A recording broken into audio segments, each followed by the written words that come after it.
अस्सलाम वालेकुम वरहमतुल्लाहि वबरकातुहू। दोस्तों, आज 29 मार्च 2024 और जुमातुल मुबारक का ख़ास दिन। अभी आपको हम आज जो जुमातुल मुबारक यहाँ बैतुसुबू फ्रैंकफर्ट में, जो कि सेंटर है जमात अहमदिया जर्मनी का, यहाँ जो जुमा पढ़ा गया और जो खुतबा कार्ल फ्राइटाग, जिसको ये क्योंकि क्रिश्चियन लोगों का आज ईस्टर की वो 4 छुट्टियां हैं और इनकी एक बड़ी इसके मुतल्लिक हज़रत ईसा अलैहिस्सलाम के मुतल्लिक जो इनकी हिस्ट्री है उसके मुतल्लिक कुछ खुतबे में जो हमारे मिशनरी इंचार्ज जर्मनी मोहतरम सदाकत साहब हैं उन्होंने कुछ बयान किया, और फिर हज़रत मसीह मौऊद अलैहिस्सलातु वस्सलाम का क्या ताल्लुक़ बनता है वो कुछ खुतबे में आप सुनेंगे। आज माशाल्लाह सैकड़ों की तादाद में मर्द हज़रात, मर्द और ख़वातीन और बच्चे बूढ़े वो यहाँ जुमा में शिरकत के लिए आए।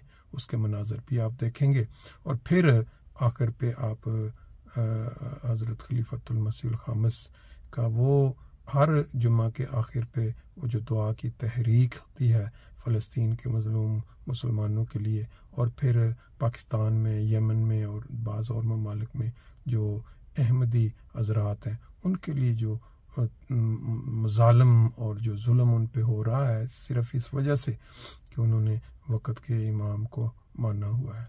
ये सारी आप अभी अगले 5-7 मिनट में झलकियाँ देखेंगे। फिर लोग किस तरह फ्रैंकफर्ट भर से मुसाफत तय करके यहाँ बैतुसुबू पहुँचते हैं जुमा के लिए, जो तरजोक उसकी छोटी झलक। और फिर आज जुमा के बाद जो इतवार से मुतकफ़ीन ने मस्जिद में आ जाना है आखिरी अशरा के लिए, उसकी जो तैयारी दोस्त कर रहे हैं उसकी एक झलक भी आप देखेंगे।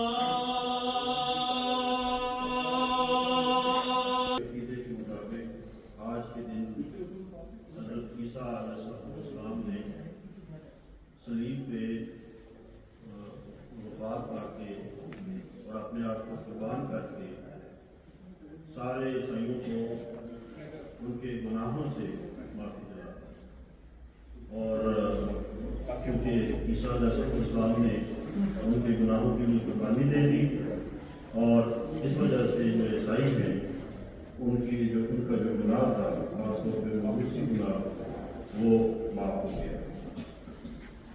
रमज़ान मुबारक भी है और इस वजह से जो गुड फ्राइडे है या कार्ल फ्राइटाग है आज छुट्टी भी है, और इस वजह से सदर से आज जुम्मे की हाज़िरी है वो भी बहुत अच्छी है। जर्मनी के बहुत से अफराद जैसा कि बताया गया है के हवाले से ये भी इसलिए बहुत है जिसके मतलब मज़ाहिब आलम में बहुत सा इख्तिलाफ पाया जाता है। हज़रत ईसा अलैहिस्सलाम की पैदाइश के हवाले से भी इख्तिलाफ है और आपके वफ़ात के हवाले से भी मज़ाहिब के अंदर इख्तिलाफ पाया जाता है।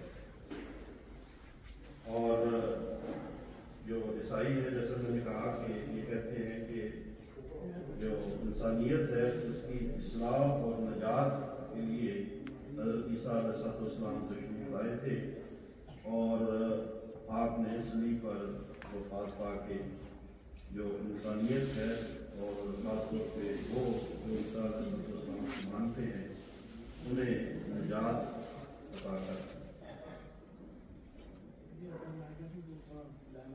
जो इख्तिलाफ़ात हैं ईसा अलैहिस्सलाम के हवाले से, अलैहिस्सलाम की यहूदियों और रोमियों ने ये समझा कि यही ईसा है, और उन्होंने उनको सलीब पे चढ़ाया और उनको सलीब पे मार दिया। ईसा अलैहिस्सलाम आसमानों में चले गए और उन्होंने सलीब पे वफ़ात नहीं की। हम जो कहते हैं वो ये है कि ईसा अलैहिस्सलाम को ही सलीब पे चढ़ाया गया था, और बहुत थोड़े वक्त के लिए आप सलीब पे रहे। अल्लाह ताला ने आपसे वादा किया हुआ था कि वो आपको सलीबी मौत से निजात देगा और सलीब पे मरने नहीं देगा। और अल्लाह ताला ने ऐसे हालात पैदा कर दिए कि जिसके नतीजे में हज़रत ईसा अलैहिस्सलाम को 3 घंटे के बाद 4 घंटे के बाद सलीब से उतार लिया गया और अल्लाह ताला ने आपको सलीब पर मरने से बचा लिया। उसके बाद आप मशरक़ की तरफ इंडिया आपने हिजरत की और काफ़ी लंबे अरसे के बाद 120 साल की उम्र में आपने तभी वफात पाई। जो ईसा अलैहिस्सलाम के दोबारा आमद के हवाले से बात होती है उसमें ईसाई और दूसरे मुसलमान तो ये कहते हैं कि हज़रत ईसा अलैहिस्सलाम जिस्मानी तौर पे दोबारा इस दुनिया में तशरीफ लाएंगे, जबकि हमारा ये अक़ीदा है कि हज़रत ईसा अलैहिस्सलाम वफात पा गए हैं। 120 साल की उम्र में आपने वफात पाई और जो एक दफ़ा फौत हो जाए वो दोबारा इस दुनिया में वापस नहीं आया सकता। हाँ, जब उसके बारे में ये कहा जाता है कि वो दोबारा आएगा तो मतलब ये होता है कि उसका मसीह आएगा जो उसकी सिफात आपके अंदर रखता हो, उसी तरह के काम जो करे जो उस शख्स ने किए थे, तो सिफात में इश्तराक की वजह से उसको नाम दे दिया जाता है इस्तियारा नाम। और पिछले हफ्ते जर्मनी में हमने जलसा यौम मसीह मौद मनाया है और हमारा ये ईमान है कि हज़रत मसीह मौद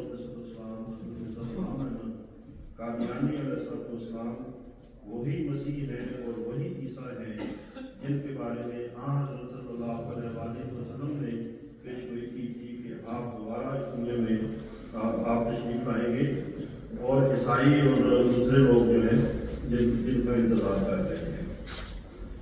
हम खुशकिस्मत हैं कि अल्लाह ताला ने हमें इस मसीह को मानने की तौफीक अता फरमाई है। अल्हम्दुलिल्लाह। जिस हज़रत मसीह मौऊद अलैहिस्सलाम की हमने बैत इसलिए की है कि इसके ज़रिए से हम अपने इस्लाह करें और हमारा खुदा के साथ ताल्लुक़ बढ़े और ऐसी रूहानी तब्दीली हमारे अंदर आए जो हमें अपने खुदा से मिलाते और इसके ज़रिए से हम अपने मकसद पैदाइश को भी हासिल करने वाले हों और एक ऐसा वजूद बन जाए जो खुदा ताला से अपना ताल्लुक़ आगे से आगे बढ़ाता चला जाए और उसकी मखलूक के साथ भी अमन और प्यार और मोहब्बत से रहने वाला हो। हज़रत मसीह मौऊद अलैहिस्सलाम का ज़हूर एक ऐसे ज़माने में हुआ जो तारीकी का ज़माना था और मकसद आपका यही था कि लोगों को तारीकी से निकाल के रोशनी की तरफ लेके आया जाए। हम भी तमाम अंबिया की तरह आपकी आमद के वक्त को भी लैलतुल कदर यानी कदर की रात कहा जा सकता है। अब ये हमारी जिम्मेदारी है कि जो हज़रत मसीह मौऊद अलैहिस्सलाम के मानने वाले हैं, ये उनकी जिम्मेदारी है कि हम खुद उस नूर को तलाश करें और दूसरों को भी उस नूर की तरफ रहनुमाई करें। हम में से हर एक को अपनी लैलतुल कदर तलाश करनी चाहिए। इसके लिए जिन चीज़ों की हमें ज़रूरत थी वो हमें मुहैया कर दी गई हैं। अब इनसे फ़ायदा उठाना हमारा काम है। वो पहला जरिया जो हमें इस नूर की तरफ लेकर जा सकता है कुरान करीम है, जो कि इस बाबरकत महीने यानी रमज़ान मुबारक में नाज़िल हुआ। इस हवाले से हज़रत सल्लल्लाहु अलैहि वसल्लम ने अपने पिछले खुतबे जुमा में हज़रत मसीह मौऊद अलैहिस्सलाम का एक हवाला पेश किया था। हज़रत फरमाते हैं, बिलाशुबा यह सच बात है कि अगर कोई तौबतुन नसूह इख्तियार करके 10 रोज़ भी पुरानी मंशा के मूजब मशगूली इख्तियार करे तो अपने कल्ब पर नूर नाज़िल होता देखेगा। यानी अगर कोई 10 दिन भी कुरान करीम की मंशा के मुताबिक अपनी ज़िंदगी को चलाता है और अपने जो अमाल है उनको कुरान करीम के ताबे कर लेता है और तौबा करते हुए तौबतुन नसूह इख्तियार करते हुए ये काम करता है, तो फिर यकीनन अल्लाह ताला उसके दिल पर नूर नाज़िल करता है। हुज़ूर ने फरमाया कि ये नहीं कि बात कर दी सिर्फ, بلکہ حضرت مسیح موعود صلی اللہ علیہ وسلم فرماتے ہیں کہ 100 پاک باطنوں نے اس راہ سے فیض پایا ہے. یعنی یہ ایسی کوئی بات نہیں ہے جو صرف دعویٰ کیا جا رہا ہے، بلکہ بہت سے لوگ ایسے ہیں جنہوں نے اس نصرت کو اپنایا اور دیکھا کہ یہ جو نسخہ ہے یہ تیر ہدف ہے اور اس کا جو فیض ہے وہ ہزاروں لوگوں نے پایا ہے. اب ہم جلد رمضان المبارک کے آخری عشرے میں داخل ہو رہے ہیں اور اتوار والے دن یہ جو آخری 10 ایام ہیں یہ انشاءاللہ تعالیٰ شروع ہو جائیں گے. آئیے ہم حضرت مسیح موعود صلی اللہ علیہ وسلم کے اس بیان فرمودہ طریق کو اپنی زندگیوں میں اپنانے کی کوشش کریں تاکہ ہمیں تنویر قلب حاصل ہو. یہی لمحہ ہماری ذاتی لڑکی کا وقت ہوگا. اللہ تعالیٰ ہمیں حقیقی معنی میں قرآن کریم کی تعلیم کو سمجھنے اور اس پر عمل کرنے کی توفیق عطا فرمائے. ہم صرف رمضان میں نہیں بلکہ ہمیشہ قرآن تعلیم کے مطابق اپنی زندگیاں گزارنے والے ہوں. جب یہ ہوگا تبھی ہم کہہ سکیں گے کہ ہم نے حضرت مسیح موعود صلی اللہ علیہ وسلم کی بیعت کا حق ادا کرنے کی کوشش کی ہے، جنہیں تجدید اسلام کی غرض سے حضور صلی اللہ علیہ وسلم کی اطاعت میں مبعوث کیا گیا. اللہ تعالیٰ ہمیں خصوص رمضان کے اس مہینے میں اور رمضان کے بعد بھی ہمیشہ قرآن کریم کی تعلیم سے فیض یاب ہونے کی توفیق عطا فرماتا رہے.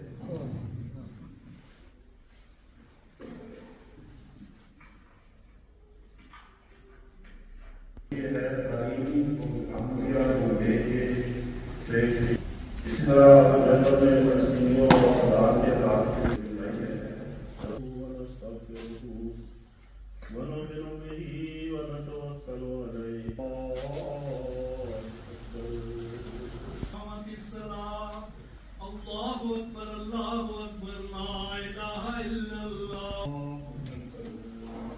اٹھ کر اس کے حضور جھکتے ہوئے اس کے قرب کو حاصل کرنے کی کوشش کرنی چاہیے تاکہ ہم اس ہدایت پر جماعت کی ترقی کے لیے دعائیں کریں، اسیران کے لیے دعائیں کریں. اللہ تعالیٰ ان کے رہائی کے سامان جلد سے عطا فرمائے. یمن کے اسیران کے لیے دعائیں کریں، خاص طور پر ایک خاتون ان کو قید میں ظالمانہ طور پر ایک تنگ سی کوٹری میں رکھا ہوا ہے جو باقی اسیران سے علیحدہ ہیں، لیکن بڑے صبر اور ایمان کی پختگی کا مظاہرہ کرتے ہوئے وہاں رہ رہی ہیں. اللہ تعالیٰ ان کی رہائی کے بھی سامان جلد پیدا فرمائے. جو بزدنیہ جماعت کے بارے میں ان لوگوں کے دل میں ہے یعنی مخالفین کے، اللہ تعالیٰ انہیں دور فرمائے. فلسطینیوں کو بھی دعاؤں میں یاد رکھیں. بظاہر تو یہ کہتے ہیں جی بڑی تبدیلیاں پیدا ہو رہی ہیں، لیکن حالات تو بدتر ہی ہو رہے ہیں. UN کا ریزولیوشن جو پاس ہوا ہے اس کے باوجود یہ ظلم اسی طرح جاری ہے، اور یہاں مغربی بڑی طاقتوں کے دورے معیار کا بھی پتہ چلتا ہے. یہی ظلم جب ان کے پسندیدہ لوگوں پر ہو، ملکوں پر ہو، تو فوری دوسرے ملک پر پابندیاں عائد ہو جاتی ہیں. لیکن اسرائیل پر پابندی نہیں لگائی جائیں گی، بلکہ امریکہ نے گزشتہ دنوں کئی بلین ڈالر کی غیر مشروط امداد ان کے لیے منظور کی ہے. لیکن فلسطینیوں کے لیے چند ملین کی امداد منظور کی ہے، پھر شرط یہ لگا دی کہ وہ اسرائیل کے خلاف عدالت انصاف میں نہیں جائیں گے یا کسی فورم پہ نہیں جائیں گے جہاں ان کو اس کے خلاف کچھ کہنے کا موقع ملے. تو ان ایسے لوگوں سے کیا توقع کی جا سکتی ہے؟ بس دعا ہی ہے، اللہ تعالیٰ ہی ہے جو ان مظلوموں کو ان ظالموں سے نجات دے، اور ہمیں بھی ان کے مظلوموں کے لیے دعا کا حق ادا کرنے کی توفیق عطا فرمائے.